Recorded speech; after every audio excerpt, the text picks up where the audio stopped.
The Department of Information and Cultural Affairs has organized a Prabhati Kavi Pranaam program at the Rabindra Kanan Park. The State Chief Minister Dr. Manik Saha attended the program as the chief guest.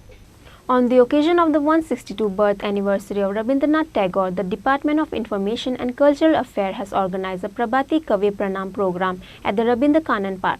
The State Chief Minister Dr. Manik Saha attended the program as the chief guest. The State Chief Secretary J.K. Sinha, Secretary of ICA Department Pradeep Chakraborty and other officials were also attended the event. The Chief Minister Dr. Manik Saha and other invited guests has honored Rabindranath Tagore in his statue with a flower before the program start. বিগত বছরের মতো এই বছরও আইসিএ ডিপার্টমেন্টের দ্বারা এই যে 162তম যে আজকে জন্ম শতবার্ষিকী এখানে অনুষ্ঠিত হচ্ছে ধারাবাহিকভাবে সেটা ওনারা করছেন। গত 8 তারিখও ওনারা এই কার্যক্রম করেছেন, বিভিন্ন বিষয়ে নাচ গান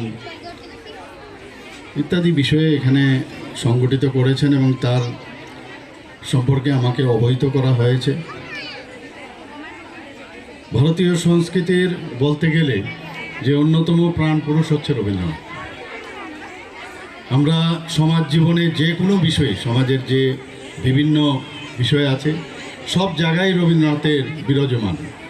রবীন্দ্রনাথ ছাড়া আমরা কোনোদিন ভাবতে পারিনি যে আমাদের সবার জীবন আমাদের চলবে এবং ওনার আমরা বলি যে মৃত্যু হয়েছে, কিন্তু এই কবির কোনো অবস্থায় ওনার মৃত্যু নেই। উনি আমাদের মধ্যে বেঁচে আছেন এবং সবসময় বেঁচে থাকবেন, আগেও ছিলেন, এখনও আছেন, ভবিষ্যতেও বেঁচে থাকবে।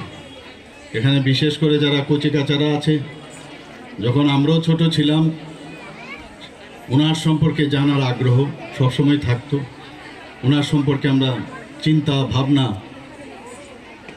সবসময় আমাদের মানসিকভাবে আমাদের সেগুলো আমরা পরিপুষ্ট হয়ে আজকে বড় হয়েছি।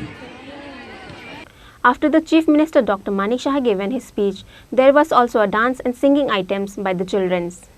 Reported by Pranaam from Agartala, Chini, Khorang.